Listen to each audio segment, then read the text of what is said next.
Hello everyone, this is Computer Junkie 2013 here with another video. I'm sorry if I haven't been recording any new content lately. I've been really busy with college and stuff, as you all know.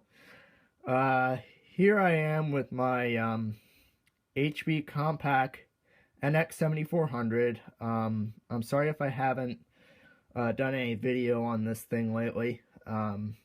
First thing you might notice, sorry for the grainy picture quality. This is what the YouTube app capture is like.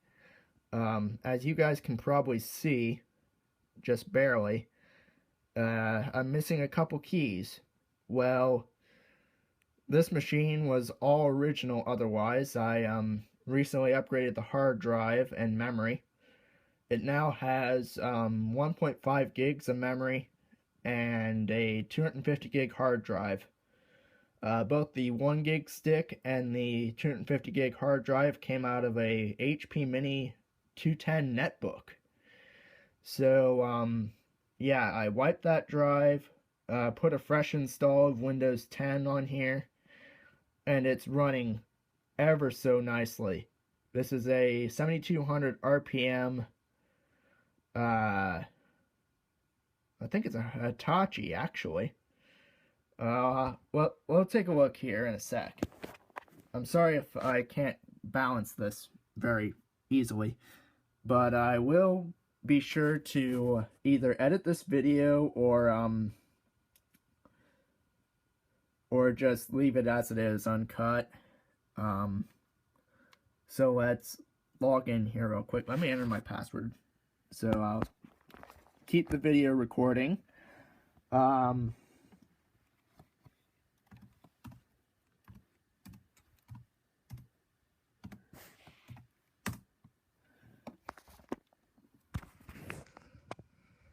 yeah, this originally had an 80 gigabyte hard drive in it and only a gigabyte of RAM. And here we are instantly, actually. This barely has anything on it. I did do a reset of Windows 10 because I previously had some malware on here that even Windows Defender wouldn't pick up. Yeah, this is the latest RTM build, version 10.586. This is obviously the 32-bit version. Otherwise, not much has changed since the last video, other than the fact that it was a technical preview build that I was installing on this before. As you can see, it's actually using the Windows Vista display drivers. I had no idea that there were drivers for Windows Vista.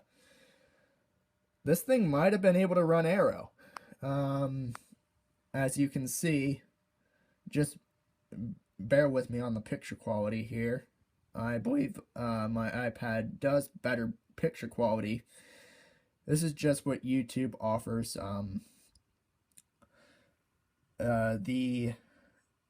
You can just barely make out the Design for Windows XP sticker, which also says focus. Anyhow, if you can't really see that, it says Windows Vista capable right below it. And this is a Centrino Duo, which is a dual-core Pentium M and the Centrino wireless card. One thing about the wireless on it, I had to go into Device Manager and fix the power management settings. When I'd close the lid, it would turn off the wireless card like it's supposed to. Problem is, it would disconnect my wireless. Yeah, that's what you get for trying to use a older wireless chipset that Intel doesn't even support on Windows 10. I'm surprised it even has drivers for it. I believe these are the Vista drivers, actually. Yeah, this thing is rocking a 250 gig hard drive, like I said before. I do have a microphone set up for this.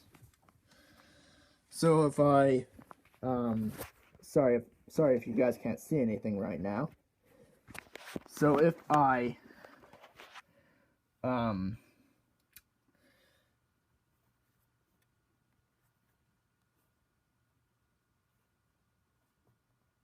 if I scroll on over to the, how are you today, Cortana? Excellent. But as you can see, this microphone, although was designed for PCs of the late mid-90s,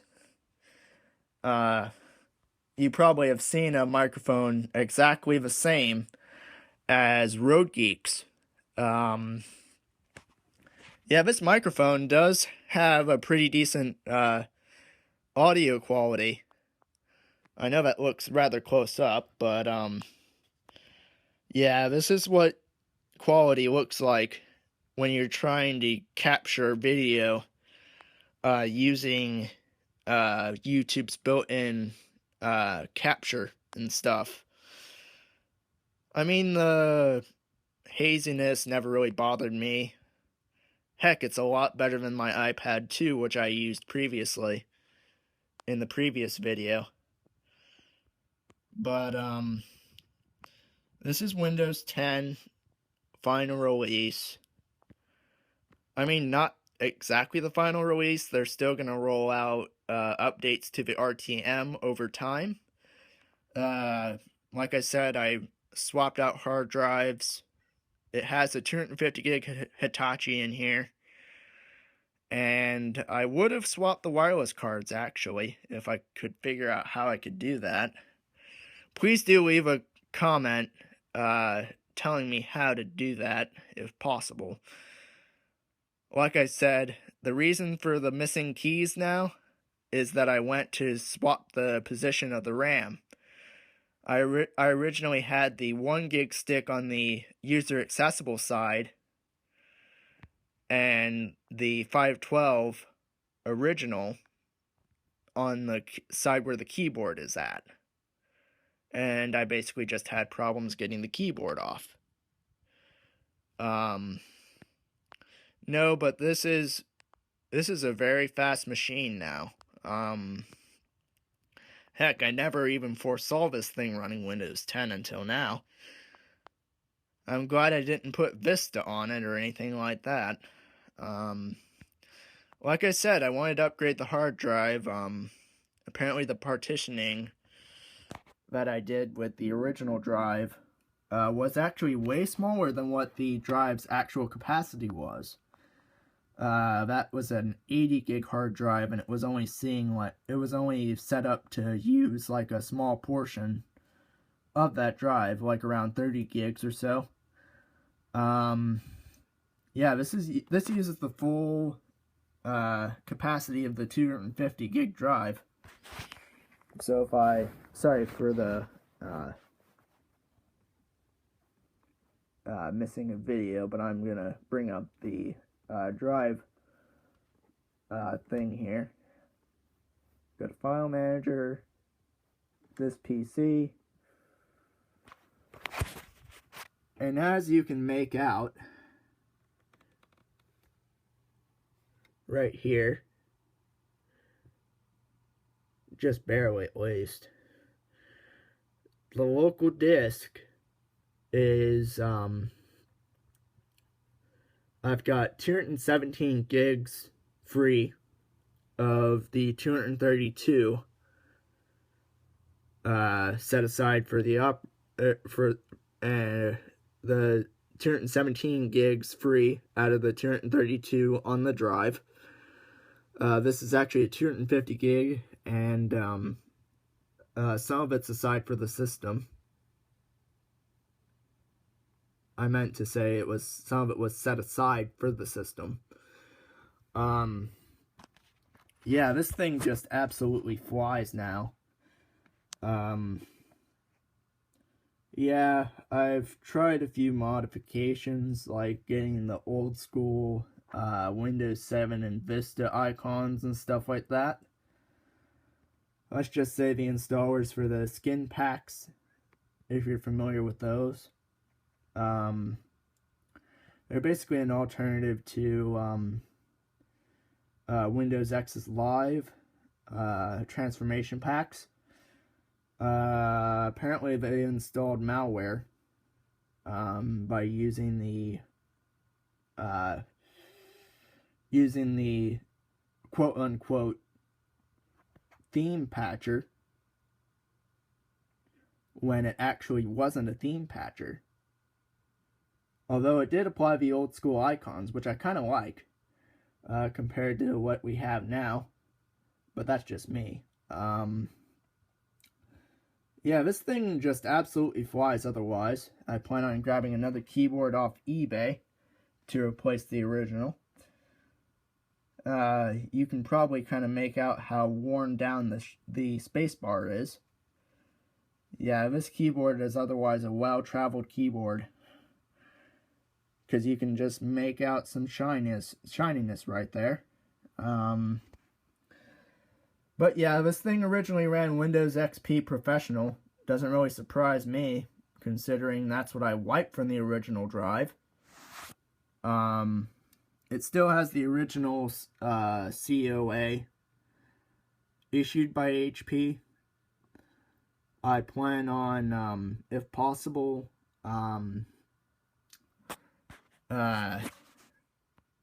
installing it in a virtual machine, maybe. What I plan on doing is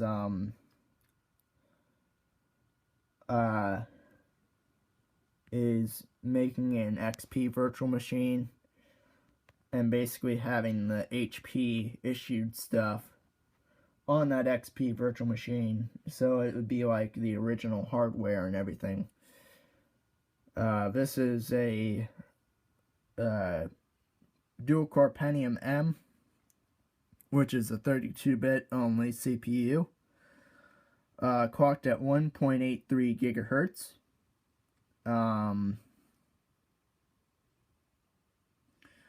It is around the same speed as my Compaq over here. Yes, I did try Windows 10 on it, and it didn't really work that well. Oh, that thing has Windows Vista on it. I'd love to run Windows 10 on it, but it just takes longer for the whole system to shut down. The software actually shuts down quicker than the hardware. Anyhow, I didn't expect for this to turn it out into a full-blown room tour. But, yeah, I've got Uverse, and there's my PlayStation 3 over there, if you can just barely make it out. And there's my 32-inch Samsung LCD TV. I do use that with my Compaq, so I basically have a giant 32-inch monitor, which is actually kind of cool and nice at the same time. I have it using the internal speakers, so it's actually not bad. Aside from when I turn the volume up to around 20, out of the full-blown 100, the speakers must be going weird on it, or going bad maybe, at the higher volume levels. But,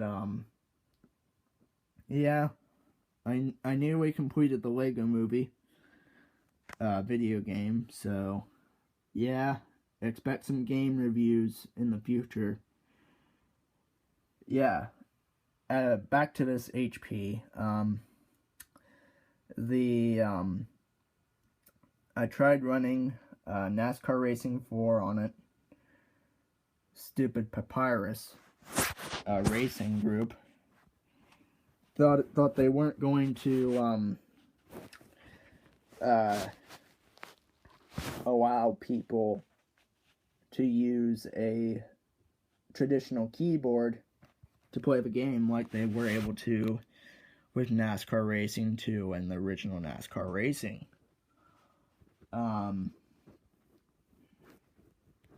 So yeah, I have my USB SATEC Gold hooked up to this laptop to see if I can get it running. Thing is about the optical drive in this thing is that I have to press the eject button like 2 or 3 times in order for it to in order for the disk to initialize. I don't know if the disk drive is going bad or what, but it's a DVD RAM drive. If you guys can clarify on what standard is it really, as in if it's supposed to be a DVD RW or a DVD ROM equivalent, please do let me know. Like always, you can leave a comment on my videos. Also, I can be reached on Facebook via the official Facebook page, and also with the with Google Plus. Aside from commenting, as in commenting regularly. But yeah, this is my HP Compaq nx7400. It's running Windows 10 Pro, build 10586, version 1511. It originally was running the technical preview, then running the final release build 10240. I recently reinstalled it completely when migrating hard drives. Yeah, this thing is seeing a lot of use. This was my dad's work laptop for many years. He never upgraded it or anything. I don't know why. Other than it was probably getting lower and lower end as the years went by. I plan on putting if there is any such thing as a 3 gig module, as in a 3 gig memory module, please let me know. Because this is supposed to be able to accept up to 3.5 gigabytes of RAM. I believe that's correct because I remember looking at the specs of this machine, and physical address extension support is not available. As for how I got Windows 10 running on here, you at least need NX, bit, and SSD2 to even get this running. So, this is actually officially supported by MS, still to this day, somehow. But I'm unsure how in the heck were they even foreseeing that this thing could go past Windows 7. Computers, you never know when you'll be able to do the unthinkable and run the latest software on a 10-year-old piece of hardware like this. Yeah, the screen just went off. Here we are. But yeah, as you can see, I'm running the latest build. This is pointed out by you can now change the active title bar like you could in Windows 8. I do still have my custom build downstairs.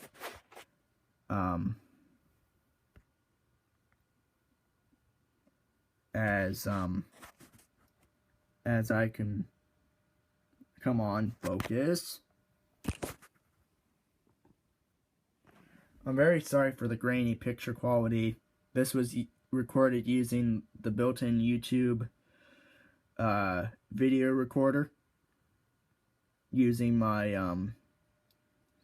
iPad Air 2's rear-facing camera. This actually has a pretty good camera.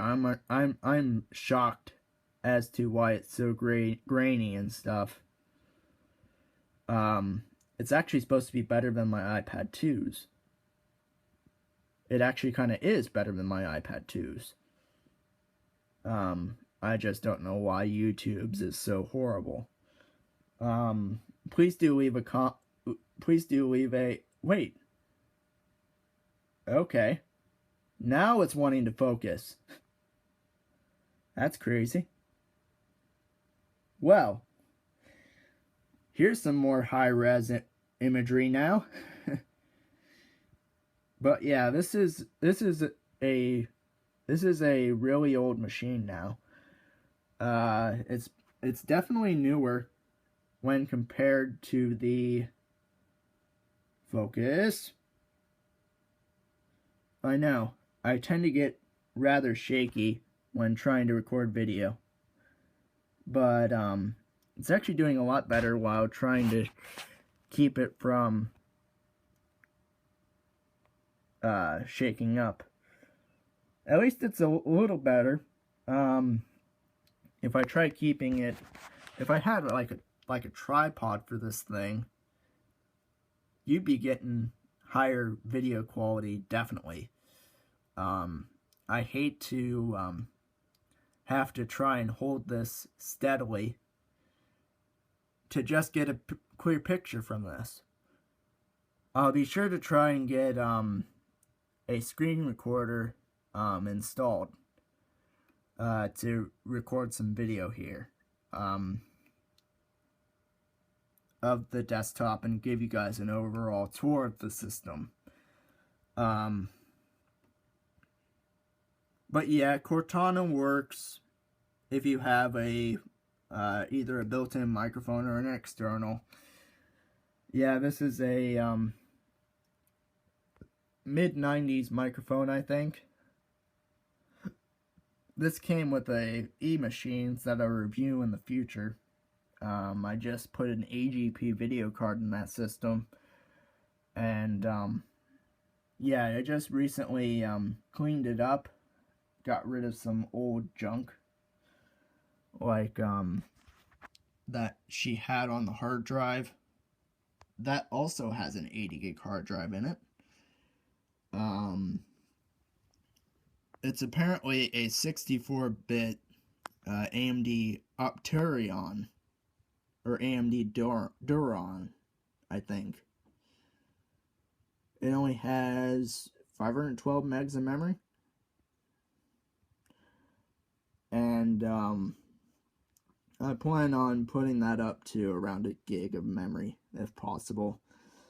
I might try and get my FX 5500 up and running in that system, as it's a AGP 8X card, I think. It's only got 128 megs of video memory compared to later PCI Express cards. I plan on upgrading the video memory or video in the Compaq. Yet again, I am sorry for the rather darkness of my room itself. Let me see if I turn on a light here real quick.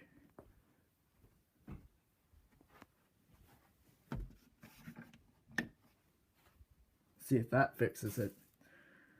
Oh yeah, that's way better.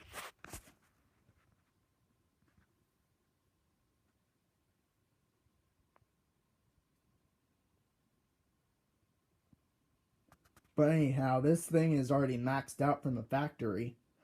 It originally came with Windows Vista Home Premium, still has it on there. I actually hate Vista on that thing. It runs slower than Windows XP. It's all serial ATA, which I plan on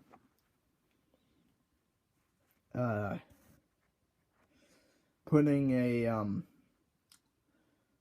SSD in here, maybe. I don't know. This thing is not getting an SSD yet, but I hear that it's really fast if I do that. Thanks to someone else who commented that they actually put an SSD in one of these nx7400s. Props to you. If you've upgraded the CPU in there too, that's actually pretty cool, if it's even possible. Please do leave a comment if it's even possible to upgrade the CPU. I'd like to hear anyone's success stories with those particular machines. As always, I do also accept donations. Please do visit my actual regular Facebook page. Just look for Alex McKeever, and you'll have my address to send me stuff if you guys ever want to. Please do not email me with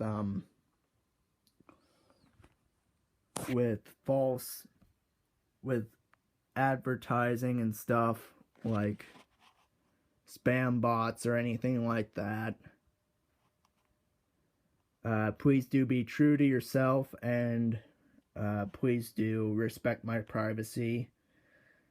That's all I ask. And please do be honest and don't lie. That's very honest, you know. I'm still on the hunt for some vintage Macs. If you guys, if there's anyone who lives in the Beaver Creek or Dayton area, which is Beaver Creek or Dayton, Ohio area, please, I'd really like to talk with you if you've got any vintage hardware that you're wanting to get rid of that is Mac related, not PC, because I've already got a few vintage hardware already in that particular category. I do have a gateway down in my basement that's rather high end for the late 90s. As you guys can probably remember, I did do a overview of that particular system. I have powered it on several times already. I've installed a lot of good games on there that I plan on reviewing.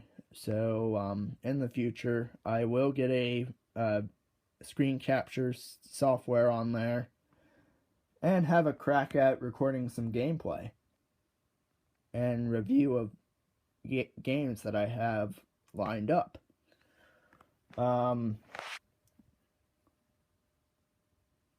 Yeah. There really isn't that much else that I can review. Other than some PS3 games, maybe. Focus.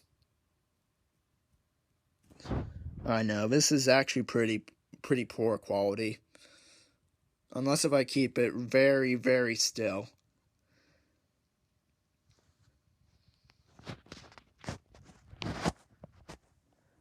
Yet again, I am very sorry for the darkness of the room.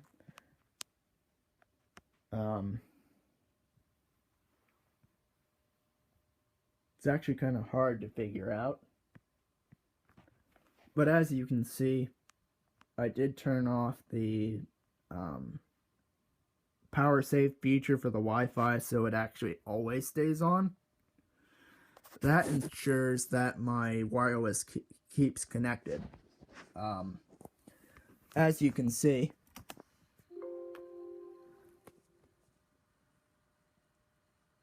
my wireless is still connected. And at a pretty healthy rate, actually. This is an old wireless chip in here. that Intel doesn't support on Windows 10, but apparently has drivers for it. But yeah, I will link to a workaround if you guys have a laptop or a similar one with the same wireless chipset, on how to keep it always connected if you're bugged out by why you have to restart every time in order to get a wireless connection after putting it into sleep mode. Anyhow, thank you all for watching. Please do like the video if you did like it. Share it. Leave a comment if you're new to the channel, please do subscribe. I do upload videos monthly to avoid any problems my viewers might point out. Yeah, I do go to college, and that's why I've been having a lack of videos and stuff. I've been very focused with my schoolwork and stuff like that, so yeah. But do expect more videos more frequently around the summertime. I will be not as busy around that time. Anyhow, thank you for watching, and goodbye.